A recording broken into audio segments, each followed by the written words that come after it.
Kemunculan grup lawak Warkopi yang disebut mirip trio Dono Kasino Indro menuai polemik di tengah masyarakat. Teguran keras datang dari Indro Warkop. Mereka dianggap mengabaikan aspek hukum terkait hak kekayaan intelektual yang dimiliki pewaris Warkop DKI.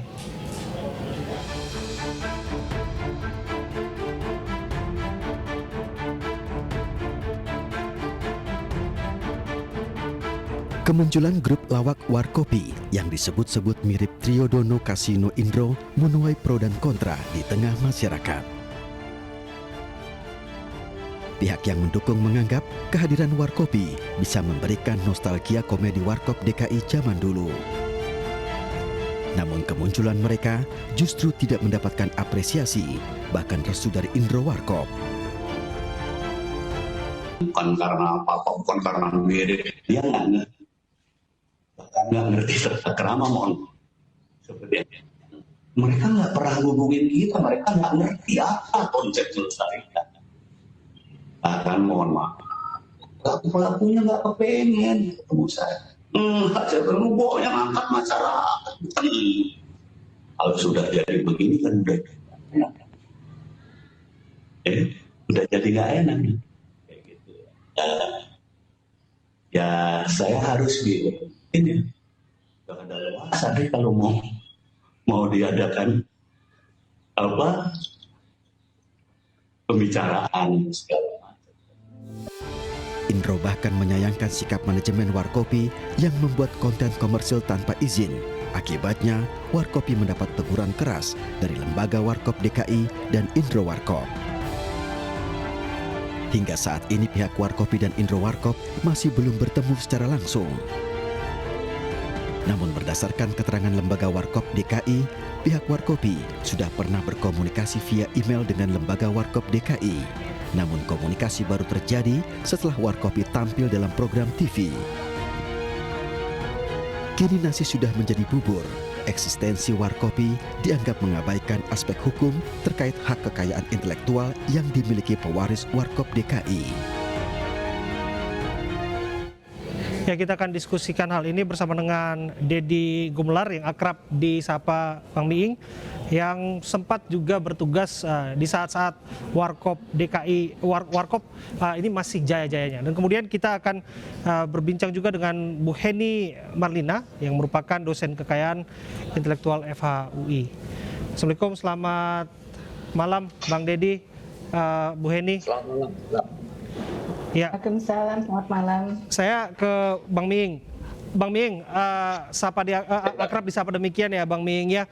Tapi saya tadi agak ragu-ragu mau buat atribusi Abang itu sebagai penulis naskah di Warkop DKI. Tapi yang terakhir saya dengar Abang rela disebut sebagai kacung Warkop.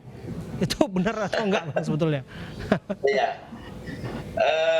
Saya memang 6 tahun bukan membantu, saya bekerja dengan Warkop sebagai. Saya lebih suka menyebut kacungnya karena saya pesuruhnya. Apapun tugas saya, baik itu menyiapkan naskah, mencari bahan, ataupun menyiapkan jas mereka, kostum, itu saya kira saya pesuruhnya, saya asistennya. Saya memilih bahasa Belanda yang tidak tercantum di dalam kamus, yaitu de kacung. Okay. Jadi mungkin, jadi apalah namanya status itu nggak penting buat saya. Yang jelas saya bekerja di Warkop hampir 6 tahun sebagai asistennya lah, sebut saja kalau sekarang itu. Terungkap. Menyiapkan bahan lawakan, kemudian juga kadang menulis, selalu juga mencari yang bahan dari luar, menyiapkan persiapannya, melalui cek soundnya, bahkan mengurus kontraknya dan sebagainya, itu saya bagiannya di situ. Ya, ini menarik nih, terungkap karir lawak Bang Miing kan yang orang mungkin tahu di Bagito, tapi ternyata di belakang layar Warkop DKI ada Bang Miing. Bang Miing, mengenai Warkopi versus Warkop DKI, begini Bang, kalau yang namanya bahan guyonan, sketsa dan lain sebagainya kan itu kan sebetulnya hal yang bisa kita lihat hal baik, karena kalau berlucu, berlawak-lawak di masa pandemi ini bisa meningkatkan kesehatan dan imunitas, dan sering tertawa begitulah ya, karena kan hati yang gembira itu adalah obat. Tapi kalau sekarang udah sampai ke kisruh seperti ini, kok kesannya nggak lucu ya Bang? Bagaimana tanggapan Anda? Ya, saya kira bukan persoalan lucu atau tidak lucu, Bram. Ini kan persoalan yang menyangkut ada dua hal saya lihat gitu. Dengan kemunculannya teman-teman para mungkin sebut saja pelawak ataupun seniman muda yang menyebut dirinya sebagai warkopi, ini ada persoalan dua. Pertama persoalan hukum, kedua persoalan etika. Hukum artinya bahwa warkop itu menjadi warkop Dono Kasino Indro itu menempuh jalan panjang ya, nggak jalan pintas gitu. Jalan panjang berjuang sehingga mereka setelah besar mereka mendirikan lembaga warkop yang dimana untuk menaungi itu memberikan advokasi bagi kelanjutan kelanjutan kehidupan warkop itu sendiri, terlepas dari soal Mas Kasino dan Mas Dono sudah tidak ada gitu. Artinya secara hukum mereka kan orang yang mempelopori bagaimana menghargai hak kekayaan intelektual atau haki ya. Di situ kalau warkop itu misalnya sketsanya atau kontennya nggak masalah. Saya kira tidak ada satupun yang memiliki paten tentang bahan lawakan gitu. Tetapi kalau sudah pada posisi brand gitu, pada posisi brandingnya warkop, apalagi kalau misalnya hanya warkop saja tanpa Dono Kasino Indro kan tidak identik. Nah, teman-teman warkopi juga melihat dan manajemen yang mungkin ya, kenapa pakai warkopi namanya Dono Indro dan Kasino, lalu mungkin wajahnya sedikit dimirip-miripkan, dicari yang mirip misalnya gitu. Ini kan tahu betul bahwa ada niatan yang dimana di situ terletak bahwa ada kemiripan yang dimana warkop sendiri memiliki nilai ekonomi. Kalau dia berjuang dari awal, misalnya grup lawaknya misalnya apalah, misalnya pedang emas misalnya gitu, lalu namanya Udin, Rudi dan sebagainya, mungkin agak sulit dia untuk mencapai lalu dikenal oleh orang, oleh masyarakat misalnya. Nah, ini mengambil jalan pintas menurut saya satu hal yang harusnya mulai saat ini saya kira sudah mulailah di Indonesia para seniman ini memahami bukan hanya sekedar hukum dalam hal ini hak cipta atau hak kekayaan intelektual, tapi juga ada etika. Saya tadi pagi ngobrol dengan Pak Indro ya, mantan bos saya itu, saya ngobrol panjang banyak keterangan.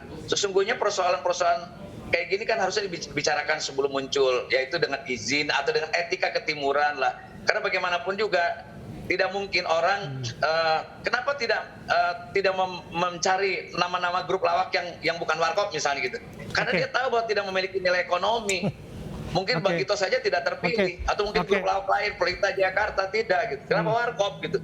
Karena mungkin warkop punya nilai ekonomi dengan mudah dia untuk mengambil itu. Ini jadi kesannya serius sekali apa yang dijawab oleh Bang Miing, karena yang kita ketahui disinggung oleh Om Indro itu kan sebetulnya soal tata krama saja, dan saya tidak melihat ada boundaries, ada batasan yang jelas di mana kreativitas harus diberikan sekat-sekat tata krama begitu.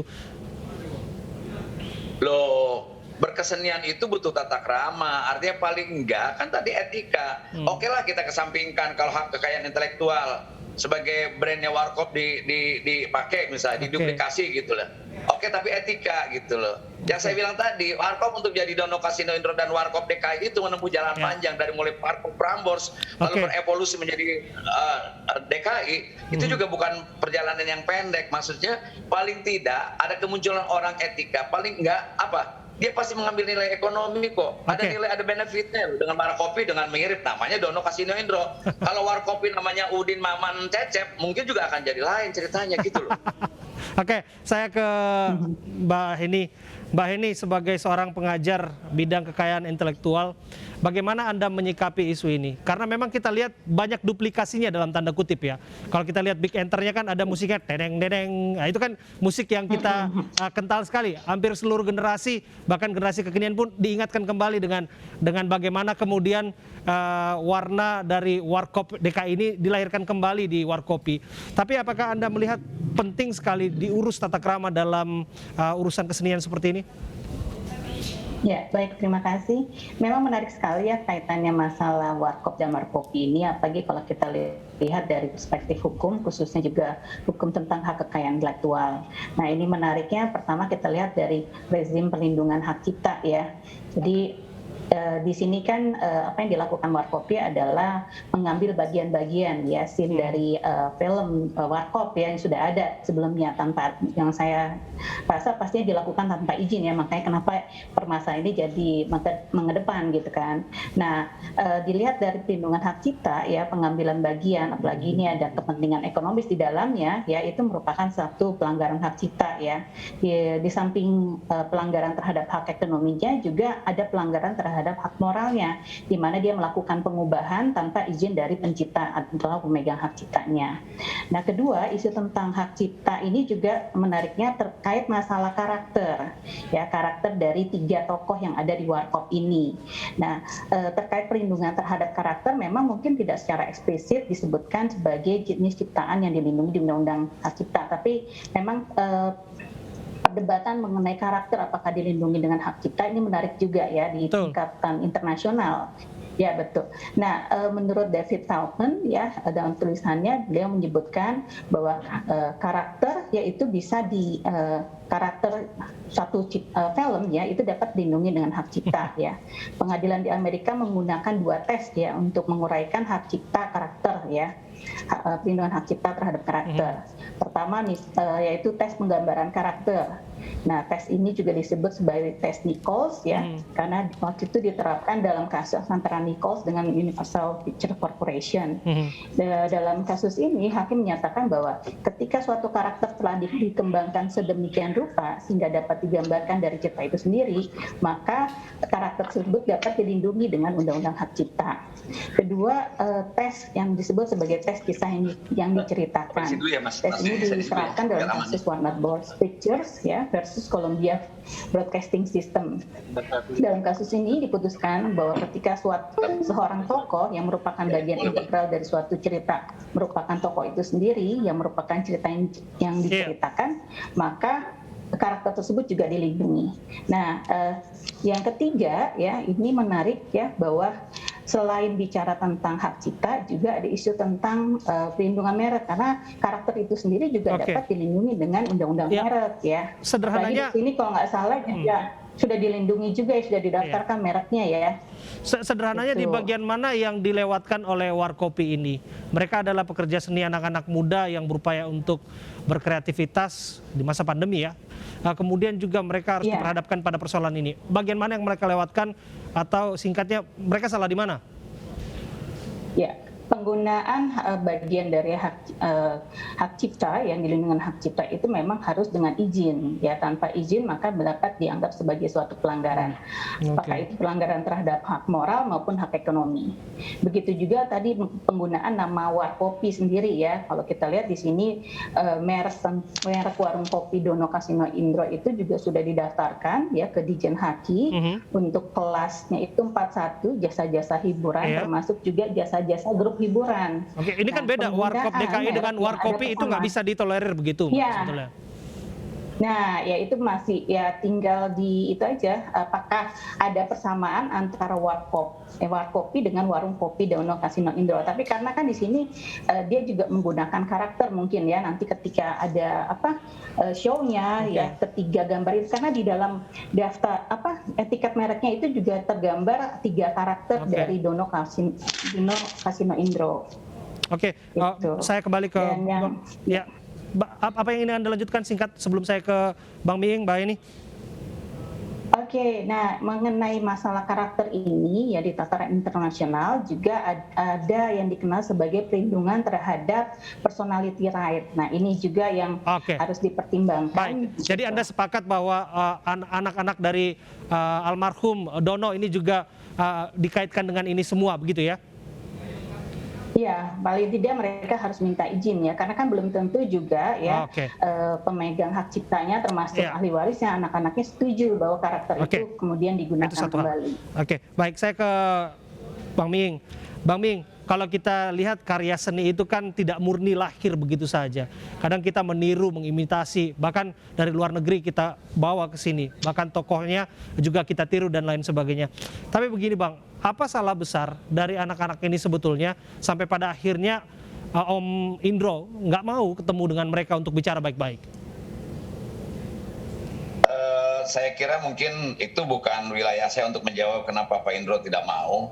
Akan tapi saya mencoba mengelaborasi apa yang disampaikan oleh Bu Heni tadi.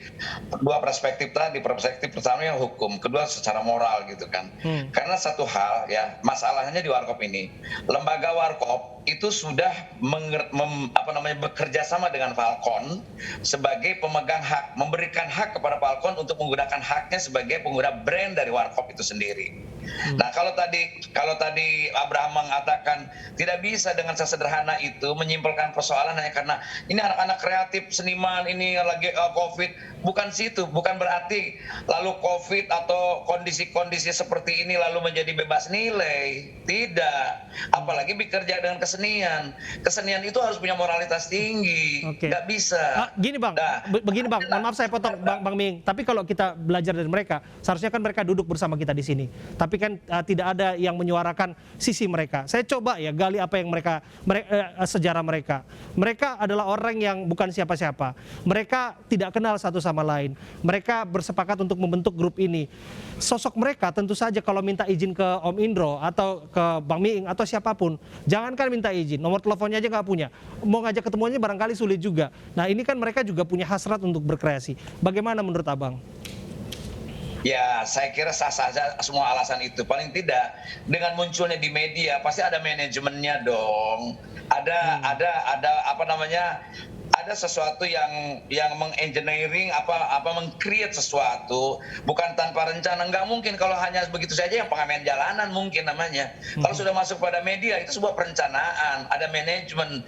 Bicara dong. Kan paling tidak mereka juga anak pernah yang sekolah. Wah, ini secara hukum gimana sih? Secara etika ada rundingan-rundingan macam itu. Yuk kita soal dulu ke Pak Indro sebelum kita muncul dan sebagainya. Saya kira Warkop tidak seburuk pandangan yang tadi bahwa Pak Indro tidak mau ketemu. Saya kira cukup beralasan kalaupun beliau tidak mau ketemu. Kenapa? Loh mereka juga tidak punya etika dari awal kok. Ada niat baik, sederhana gitu. Saya bukan orang hukum, akan tetapi secara kemanusiaan kita bisa menangkap. Apa alasannya menggunakan Warkop lalu hanya menambah huruf I? Kalau bukan dia rujukannya atau benchmark pada Warkop. Pasti ke situ. Apa urusannya menggunakan nama Dono Kasino Indro kalau tidak memiliki nilai ekonomi dan popularitas? Udah jelas. Kalau dalam hukum mungkin Bu Heni tahu ada niat baik atau tidak niat baik, ada niat jahat atau tidak niat jahat gitu. Nah ini persoalan ada niat juga harus dinilai dari sisi hukum. Tapi kan Pak Indro ngomong dengan saya sebetulnya tidak mau bicara pada menyebar pada wilayah hukum, bicara etika saja, etika saja Bram. Dari awal sebelum muncul. Kalau orang sebelum makan paling enggak kalau di warung misalnya permisi dulu atau apa dulu gitu loh. Ada tata nilai. Jadi Abraham, bentar, saya potong Anda. Silakan Bang Ming. Silakan Bang. Kenapa? Bahwa orang berkreatif silakan, bagus-bagus banget, nambah pelawak di Indonesia nambah bagus deh. Nambah imun, silakan. Nambah orang lucu boleh, silakan. Kreativitas boleh. Konten nggak ada yang larang. Mau niru film Warkop mau apa konten nggak ada yang larang. Nggak ada hak patennya. Lawakan Bagito ditiru juga nggak apa-apa. Kalau mau niru Bang Miing, Bagito juga nggak apa-apa ya. Tapi brand, ingat loh kalau brand ya, apalagi sudah terdaftar di Haki. Itu nggak bisa. Itu kan niatnya meniru Warkop hanya nambah I seolah-olah menggugurkan hukum. Saya kembali itu kan udah kelihatan niatnya. Niatnya bagaimana menggandeng, merujuk atau menjadikan Warkop benchmark agar apa? Ini polemik gini aja udah menambah besar dia. Yang untung ada Warkopi menurut saya gitu. Ini sudah promosi tanpa biaya dia ini. Gitu loh. Tapi isu humaniora seperti ini kita angkat Bang, sebetulnya bagian untuk mencerdaskan kehidupan berbangsa sebetulnya kan, karena ada hal-hal yang kita harus berikan pengetahuan, edukasi juga kepada masyarakat kita. Apapun alasannya, apapun alasannya, tidak ada bebas nilai. Itu aja yang dipesankan. Tidak ada etikanya lah gitu loh. Tidak ada kebebasan yang absolut, itu satu hal memang negara hukum itu benar. Tapi begini, jadi kita juga mesti jelaskan juga pada netizen yang pro kontra ini agar apa? Mulai saat ini marilah berbangsa, bernegara ini, bermasyarakat punya etika, punya tata nilai, ada tata krama, ada pranata dalam kehidupan, apalagi dalam berkesenian. Apalagi dari berkesenian itu melahirkan nilai ekonomi yang dimana ada pihak lain yang dirugikan. Itu loh. Itu yang sangat disayangkan sebetulnya Bang. Duduk bersama sebetulnya dalam hal seperti ini kan bisa diajak sebetulnya. Kami juga berupaya untuk menghubungi mereka untuk bisa hadir memberikan pandangan mereka dan statement mereka dalam forum ini. Karena itu sangat dipentingkan karena kita juga menganut prinsip cover both sides. Mereka malah meminta 1-2 hari untuk sebelum mereka memberikan statement resminya. Saya ke Bu Heni terlebih dulu. Berbagi waktu ya Bang Miing ya. Bu Heni begini, apa menurut Anda yang menjadi pelajaran di balik ini semua? anak-anak muda dengan kreativitasnya, dengan platform yang mereka bisa buat sendiri, YouTube, Instagram, Twitter, dan lain sebagainya. Mereka bisa berkreasi, tapi di sisi lain dari pelajaran-pelajaran yang dipetik, mereka harus nampaknya belajar soal kekayaan intelektual juga. Betul, ya baik. Jadi intinya ketika berkreasi ya, memang kan suatu karya baiknya adalah original ya, memang hasil dari ide yang dituangkan dalam bentuk yang nyata ya, dan berbeda dengan yang lain. Tetapi kalau misalkan memang ada kegunaan, dimungkinkan juga misalkan untuk parodi gitu ya, ada, tapi paling tidak ada batasannya gitu kan, berapa banyak yang digunakan, dan semua itu memang baiknya adalah izin ya. Bagaimanapun juga penggunaan hak kekayaan intelektual dari pihak lain harus dilakukan dengan izin. Dan kemudian terkait dengan branding gitu kan, nah sebaiknya memang harus menggunakan branding yang baru gitu ya, yang berbeda gitu kan. Kalau misalkan ada persamaan dengan yang sudah ada, pasti ada niat ini ya, mungkin tadi disampaikan oleh Pak Miing juga ya, untuk mendapatkan keuntungan secara komersial, jadi free ride, jadinya dia mendompleng ketenaran dari yang sudah ada, dan ini seharusnya tidak boleh dilakukan. Oke, baik. Terima kasih Bu Heni atas waktunya. Terima kasih Bang Miing. Kita berharap bahwa banyak hal yang bisa dipetik dari apa yang kita perbincangkan pada hari ini. Bang, kita sudah kena durasi ini Bang. Sayang sekali. Bang, saya janji nanti suatu kesempatan kita akan bertemu lagi, kita akan berdiskusi mengenai persoalan ini. Kita harapkan persoalan ini baik-baik diselesaikan. Dua perempuan yang berprofesi sebagai disc jockey ditangkap polisi karena mengkonsumsi sabu. Jangan kemana-mana, kami hadirkan informasinya saat lagi.